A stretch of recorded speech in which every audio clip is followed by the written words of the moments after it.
mes aspirations professionnelles, dans le futur, je veux vraiment être enseignante. Je sais que je vais enseigner pendant un moment donné. Et sinon, l'école de droit, c'est toujours quelque chose auquel j'aurais aimé assister, et être avocate.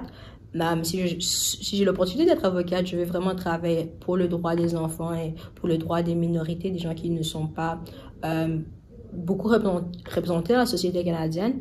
Et je suis aussi en train de débattre entre la psychologie, être capable de savoir et de comprendre comment fonctionne notre cerveau, parce que c'est vraiment quelque chose de très complexe.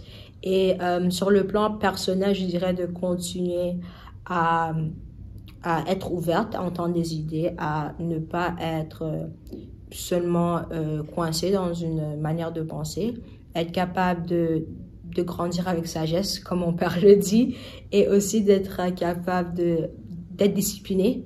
Ce que la tâche d'élève conseillère m'a beaucoup montré, être capable de faire toutes ces choses-là en même temps et aussi d'être moi-même et de profiter de la vie au maximum. Je me suis posé cette question beaucoup de fois parce que je regarde beaucoup la télé et beaucoup de trucs dans mon téléphone. La première chose dont je t'ai dit, c'est je voulais être un joueur de basket comme Michael Jordan. Dans le temps, je voulais devenir un homme d'homme d'affaires. Après, je voulais devenir chanteur, danseur. J'avais trop de trucs. Et les personnes, ils me disent, oh, comme tu parles beaucoup, tu peux être un journaliste, tu peux être un avocat, et moi, je suis comme, non, je veux pas ça. Donc, je sais pas vraiment ce que je veux être. Donc, je suis vraiment en train de penser. Mais sinon, mon premier rêve, c'était d'être un joueur de basket, et je continue à m'entraîner. Donc, ça peut être ça. J'ai pas de gros rêves. Moi, on rêve toujours des choses, mais je prends la vie au jour le jour. Moi, c'est ça. Pour le moment, c'est ma première année au service pédagogique. Je suis en mode apprentissage. J'apprends beaucoup. Et j'aimerais, oui, continuer par apprendre. Actuellement, je n'appuie plus directement les élèves, mais j'ai trouvé que c'est aussi très intéressant d'appuyer les enseignants. Parce que ce sont eux les premières, enfin, ils sont à la ligne de front, là, comme on le dit. S'ils se sentent bien, c'est sûr qu'ils vont redonner. Comme je venais de montrer, lorsque les gens... Nous sommes des humains. Lorsque tu te sens bien, ça paraît. Donc, je sais que l'enseignement, pour avoir enseignant, et des matières qui ne sont pas simples, parce que les mathématiques, lorsqu'on parle de mathématiques, souvent c'est compliqué. Les parents qui sont sur nous, les deux des enseignants, on veut... donc, fait que je me dis, mon défi actuel, c'est ça, c'est d'être là pour les enseignants, pour que les enseignants puissent savoir qu'ils sont appuyés.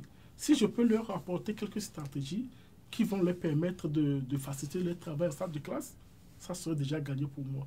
Donc actuellement, c'est ma priorité. Donc je suis en mode d'apprentissage, je fais beaucoup de formation au service pédagogique et j'ai commencé par des qualifications additionnelles dans ce sens aussi. Je suis en train de voir ce qui manque dans mon profil. J'ai pas beaucoup d'expérience à l'élémentaire, au primaire.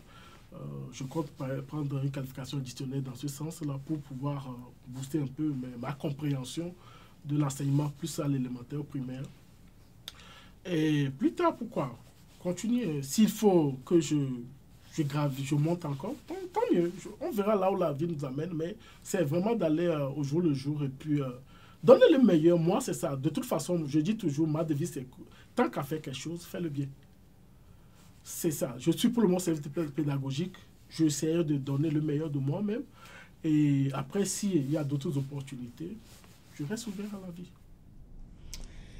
Mes rêves et mes aspirations. J'espère voyager davantage dans les années futures, si la santé m'accompagne. Définitivement, je me suis donné comme objectif pour les 10 prochaines années de visiter 25-35 pays.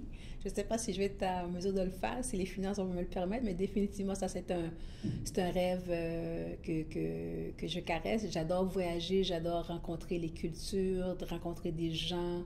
Je pense que c'est ça aussi qui permet de voir comment nous sommes plus semblables que différents. Donc, pour moi, ça, c'est quelque chose qui me tient beaucoup à cœur. Sur le plan professionnel, je pense que je suis quelqu'un...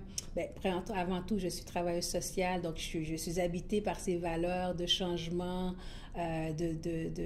d'appuyer le bien-être collectif. Donc, c'est clair que tout ce qui s'inscrit dans cette démarche-là, pour moi, c'est vraiment important. Tout ce qui soutient le bien-être de la collectivité ou individuelle. Donc, je veux rester à appuyer toutes sortes d'initiatives qui peuvent vraiment faire avancer les choses. Donc, je suis quelqu'un qui certainement aime un peu confronter le status quo pour faire bouger, pour faire avancer les questions, surtout d'équité, l'équité sous toutes ses formes. Ça, c'est quelque chose qui me tient énormément à cœur. Donc, je veux m'investir davantage dans ces thématiques-là, plus au niveau organisationnel. Parce que je pense que c'est important de ne pas juste dire le mot diversité ou de dire le mot équité, mais vraiment de mettre les structures en place pour arriver à ces objectifs-là. Donc, moi, je vais contribuer à ces projets, je dirais, plus collectifs. Sur le plan professionnel, c'est vraiment là que je me vois. Puis, en s'assurant que je m'amuse aussi, parce que la vie, elle est précieuse, elle est courte. Donc, pour moi, c'est important d'être très intentionnel dans ce que je fais et de vraiment apprécier chaque moment. Donc, c'est ça. Donc, pour moi, c'est vraiment, je dirais, au niveau personnel, voyager. Puis, au niveau professionnel, c'est rester dans ma lancée.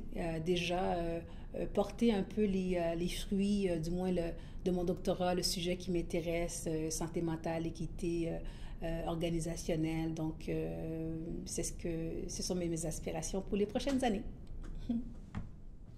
Alors, j'ai énormément de rêves. J'aspire à beaucoup de choses, aussi bien personnellement que professionnellement. Mais je pense que pour l'instant, il y a un projet qui me tient à cœur, que j'élabore depuis quelques années. C'est que, comme tu as su le comprendre déjà, c'est que je suis très curieuse en ce qui a trait à l'histoire, et en particulier à l'histoire des Noirs. J'aimerais vraiment, au-delà des livres, aller à la rencontre de ces personnes afrodescendantes, donc qui sont d'ascendance africaine et qui vivent en dehors de l'Afrique, donc dans la diaspora. Aller les rencontrer et voir avec eux au quotidien comment ils ont fait pour survivre à tous ces épisodes malheureux de l'histoire, et aussi comment ils ont fait pour garder leur patrimoine en fait africain, parce qu'il y en a beaucoup aussi bien dans toutes les Amériques, Amérique du Nord, Amérique du Sud et partout ailleurs dans le monde. Donc ça, c'est mon plus grand projet pour l'instant. Et aussi ce qui me tient aussi beaucoup à cœur, c'est continuer d'informer nos jeunes, mais pas seulement, et nos vieux aussi, tous ceux qui sont soucieux. Je ne suis pas la plus informée, je suis juste curieuse, et voilà, ma curiosité m'amène à dénicher des informations les plus cachées les unes que les autres, et moi à mon tour de les révéler autour de moi, aux jeunes et aux vieux. Voilà, à nos élèves surtout.